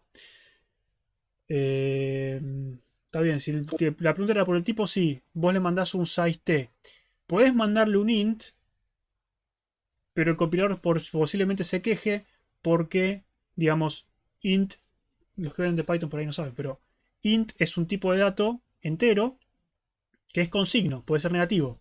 Entonces, si vos reservas memoria negativa, no tiene mucho sentido. Size_t, por otro lado, no tiene signo, así que siempre es positivo y por lo tanto tiene más sentido usarlo para malloc porque vos no, digamos, cantidad de memoria negativa no, un agujero negro. Sí, exactamente, sí. Bien. Este tipo de diagramas solemos hacerlo muchos nosotros, ¿sí? Y lo que vamos a hacer es lo siguiente. Vamos a dividir, vamos a hacer un esquema que esté dividido en dos. ¿Sí? La parte de la izquierda vamos a dibujar el stack, la parte de la derecha vamos a dibujar el heap. ¿Sí? Esto que está acá es la memoria. Nosotros lo dibujamos así porque es más sencillo quizás. Y lo que vamos a hacer es dibujar dónde está cada cosa en memoria. ¿Sí? Entonces, yo tengo mi variable números, mi variable buffer, las dos de tipo punteros. Las variables las identificamos como cajitas. Las variables de tipo puntero las identificamos como cajitas con un puntito en el medio. ¿Sí? Es un diagrama marca algoritmos Mendes. No está estandarizado. Tendríamos que estandarizarlo algún día. Pero lo que vamos a hacer con esto es vamos a analizar qué está pasando. ¿Sí? ¿Qué está pasando acá? Yo tengo las variables de tipo puntero. Y lo que va a pasar cuando yo llame a malloc es que del lado del heap se va a reservar 10 bytes y 5 bytes y se van a asignar las direcciones de memoria a las variables del stack. ¿Sí? Entonces, números ahora apunta a una parte del heap que tiene 5 bytes y buffer apunta a una parte de la memoria que tiene 10 bytes. ¿sí? Visualmente eso es lo que está pasando. Pero buffer y números existen y viven en el stack, ¿sí? Apuntan a algo que está en el heap, pero viven en el stack. ¿Está bien? Yo sé que esto es muy confuso, sí. Sí, por eso me genera confusión, porque no es que no se guardan bytes en el stack, no se reservan bits. Los bytes se reservan en el stack, los reserva el programa. El compilador genera código para reservar las variables que hagan falta locales. Es lo que dijimos antes. Cuando nosotros ejecutamos, la línea 1 se reserva en el stack la memoria suficiente para almacenar buffer. Cuando vamos a la línea 2, se reserva en el stack la memoria suficiente para almacenar la variable números. Nosotros no lo reservamos. Lo reserva el código generado por el compilador. Pero las variables existen en el stack. No sé si esa era la pregunta o si era otra. Sí, está bien, los punteros son variables locales. Sí, estos punteros son variables locales. Pero lo que yo... Sí. Sí, perdón, pero profesor, lo que yo no entiendo es, tenés chart pointer buffer y int pointer números. Eso está apuntando a números y buffer que están en la línea 4 y la 6 respectivamente. No. Pero después el mismo... Ah, eso es lo que me confunde. Eso, ¿cómo sería? No, buffer es el nombre del puntero. Y números es el nombre del puntero. Ah, ya entendí. Lo que se hace ahí es la declaración a dónde está apuntando en las líneas 4 y 6. Sería. Claro, vos acá me declarás la variable. La variable se llama números y es de tipo puntero a int. En esta línea decís, bueno, números ahora está apuntando a este bloque que me vuelve malo. Este es el contenido de la variable, es este. Pero el tipo de la variable es int pointer. Ah, perfecto. Ahora sí entendí. Gracias. Perfecto. ¿Qué me decían? ¿El malloc sería algo parecido al nido de Java? Ponele. Hay muchas cosas de fondo ahí con la máquina virtual y la memoria, el garbage collector y cosas, pero sí, puedes pensarlo como un new. Si no hacemos malloc, no pasa de stack a heap. Si no hacemos malloc, no tenés forma de interactuar con el heap si no haces malloc. No tenés forma de reservar memoria en el heap si no es con malloc. No estás pasando nada al lugar. Me asusta un poco la palabra pasar. No estás pasando nada, estás reservando memoria en el heap. No entendí para qué es el malloc, para reservar memoria en el heap. ¿El malloc sirve para reservar memoria en el heap? Sí, de hecho no era una pregunta, era una afirmación. Bien, Pablo. ¿Qué ventaja nos trae trabajar en el heap? Que podemos reservar lo que queremos y cuando queremos y no estamos atados a los contextos de las funciones. Fíjense que yo les dije que cuando entramos a una función se crea el contexto de ejecución de esa función. ¿Sí? Si ese ruido fue alguien que levantó la mano, que pregunte. Cuando entramos a una función se crea un contexto de ejecución con las variables locales de esa función. Cuando salgo de la función se destruye. Ahora, el heap yo lo creo y lo tengo que destruir manualmente. Entonces, si yo reservo memoria dentro de una función, cuando salgo de la función, esa memoria sigue existiendo. Y Sí, ¿alguna pregunta? Dale.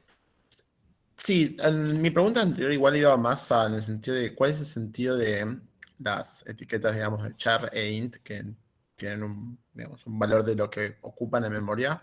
Si yo después en malloc puedo asignarle otro tipo de tamaño a esa variable en el heap. Sí, el sentido que tiene es no cuando le asignas un valor a la variable, sino cuando usás la variable. ¿Por qué? Porque vos en algún momento querés acceder a estos bytes. Me imagino, Correcto. En algún momento querés. ¿Y cómo accedes a esa memoria? Lo que va a pasar es lo siguiente. Vos tenés, por ejemplo, char pointer buffer. Si vos accedés a donde apunta buffer, con la sintaxis de punteros que después vemos, lo que va a hacer es, va a ir y va a tomar el primer elemento al que apunta ese puntero. Pero ¿a qué apunta ese puntero? Apunta a un char. Entonces, cuando va a ese bloque, va a traer un byte. ¿Por qué? Porque char ocupa un byte. Cuando hagas lo mismo con int, con exactamente la misma sintaxis, va a ir y en vez de traerse un byte, va a traerte 4 bytes. ¿Por qué? Porque sabe que apunta a un int. Entonces, el tipo del puntero te sirve para saber, para que el compilador sepa cuánta memoria tiene que ir a buscar cuando le pedimos ir a buscar memoria. Nada más que para eso. Claro, pero si yo reservo más memoria que eso, el compilador cuando vaya a traer me va a traer solamente los 4 bytes del int y no el resto de memoria que yo reservé, digamos, en el heap. primero, el compilador no es que va a buscarlo, sino que el compilador genera código para ir a buscarlo. Pero no importa eso. Sí, perdón, sí. Lo que va a pasar es que va a ir a buscar el primer byte y los otros 9 bytes van a quedar ahí muriéndose de risa y no va a pasar nada. Están ahí.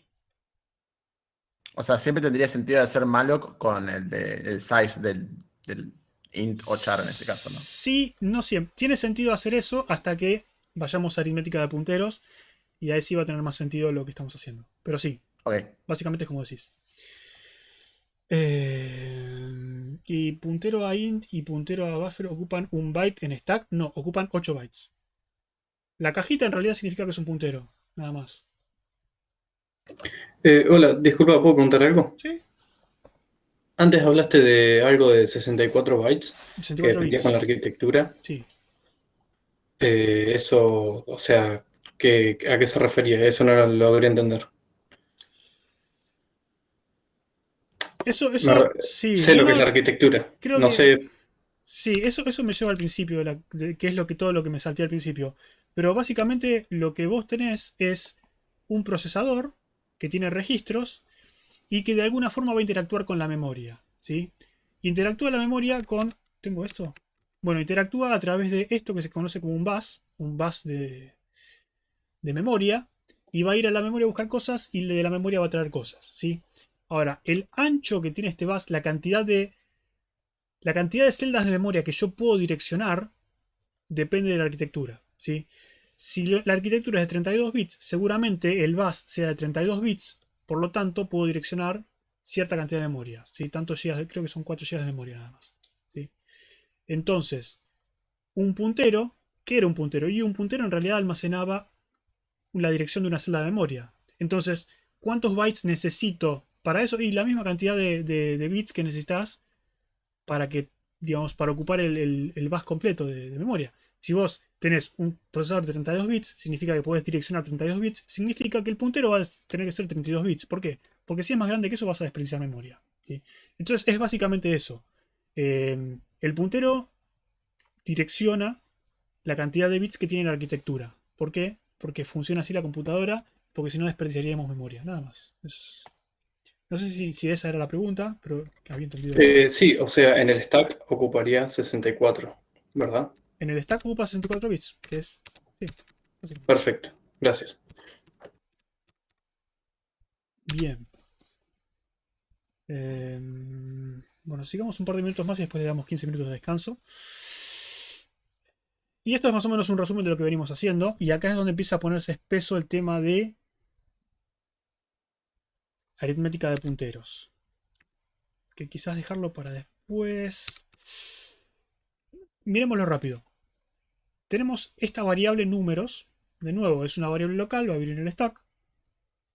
Tiene de tipo puntero. ¿Puntero a qué? Puntero a int. Y ahora va a entrar en juego lo que es aritmética de punteros, ¿sí? Vamos a verlo mejor en... No sé cuál es la mejor diapositiva para presentarlo. Con todas las preguntas que hicieron me parece que no lo van a entender esto. Piénsenlo así. Esto que está acá son enteros, ¿sí? Un entero tiene 4 bytes. Estos son 4 bytes, ¿sí? Por supuesto que son bytes uno después del otro y no en forma cuadradita, pero es más fácil dibujarlo así. Lo que tengo acá es una variable de tipo intPoint, de tipo puntero a int, que apunta a este bloque de memoria que está en el heap, ¿sí? Esto está en el heap, esto está en el stack, ¿sí? A esto le hice un malloc de... ¿cuántos son? 1, 2, 3, 4, 5. 5 por 4, 20, ¿sí? Hice un malloc de 20. ¿Está bien? Entonces, tengo estos 20 bytes. ¿Me siguen hasta ahí? Tengo 5 enteros. Perfecto.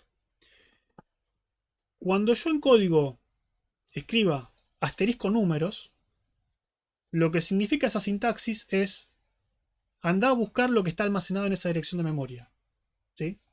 Entonces, como números almacenaba la dirección de memoria de este bloque, lo que me va a devolver asterisco números es, digamos, lo que está almacenado en estos primeros 4 bytes del bloque de memoria, ¿sí? Voy a ir a buscar el entero que está almacenado en ese bloque. ¿Está bien? Esa sintaxis es lo mismo que números sub 0. Tiene la misma sintaxis que array. O que lista para los que vienen de Python. ¿Sí? Es la misma sintaxis. Misma sintaxis, pero bueno, después vemos que significa cosas distintas, pero no importa. ¿Está bien? Son equivalentes las dos sintaxis. Poner asterisco y el nombre del puntero. O el nombre del puntero y entre corchetes 0 es lo mismo. Va a ir a la dirección de memoria y va a traer la cantidad de bytes suficientes según el tipo de dato. El tipo de dato es int, va a ir a buscar 4 bytes. ¿Sí? Ahora, cuando yo hago números sub 1 o le aplico un asterisco a números más 1, lo que va a hacer es no ir a buscar el segundo byte o ir a buscar el entero a partir del segundo byte, sino ir a buscar el segundo entero. Ir a buscar los segundos 4 bytes. ¿Sí? Byte 5, 6, 7 y 8. ¿Está bien?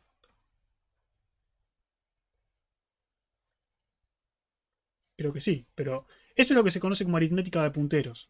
Cuando yo le sumé 1, no avanzó un byte, sino que avanzó un elemento. Y el elemento es de tipo int. Y por eso era importante, que me habían hecho la pregunta antes, es importante el tipo para aritmética de punteros. Porque si yo no tengo tipo, cuando digo números más 1, bueno, este puntero tiene que avanzar al próximo elemento de este bloque de memoria. ¿Y de qué tipo es el elemento? No sé de qué tipo es, no lo puedo avanzar. ¿Sí? Lo mismo acá. Che, voy a ir a buscar lo que hay almacenado. ¿Y qué hay almacenado acá? ¿De qué tipo es? No sé. Bueno, no sabes. Como sé que es de tipo int, sé que voy a ir a buscar 4 bytes y sé que cuando avance una posición, voy a ir a avanzar 4 posiciones. Si esta era la dirección, por ejemplo, 20, esta es la dirección 24. ¿Sí? Y esta es la posición 28. ¿Sí?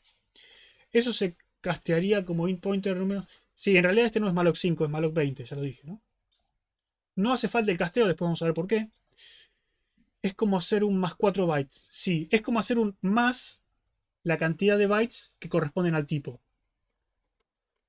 Si fuese un puntero a char sería más un byte. Si fuese un puntero a una estructura de 500 bytes, avanzaría 500 bytes. ¿Sí? Avanza de a elementos, no avanza de a bytes. Está bien, yo lo había pensado como solamente almacenaba un int, pero tiene sentido, sí. Sí, tiene sentido y es peligroso. Pero sí. ¿Se entiende esto? Esta es la base de aritmética de punteros. Cuando ustedes entiendan punteros y aritmética de punteros, van a probar la materia. Y se los digo de esta forma porque es así, digamos. Ustedes dicen, nada, es una boludez. Van a entrar en pánico en algún momento. Así que no entiendo nada. Perdón, te hago una consulta. Sí. Cuando ponemos en la aritmética números más 1, el 1 entonces refiere a un int. Un elemento. Y el elemento Un se elemento refiere del tipo int. un elemento Ok. del tipo del puntero. Como en este caso números es un Claro, puntero claro. de tipo int, va a avanzar un int. Si el puntero Bárbaro. era de tipo short, va a avanzar 2 bytes y así sucesivamente. Perfecto. Pero sí, Profe, sí. yo tengo una pregunta. En el stack, el puntero, Números, sí. números va al heap, pero yo lo veo como si fuera digamos, un entero solo.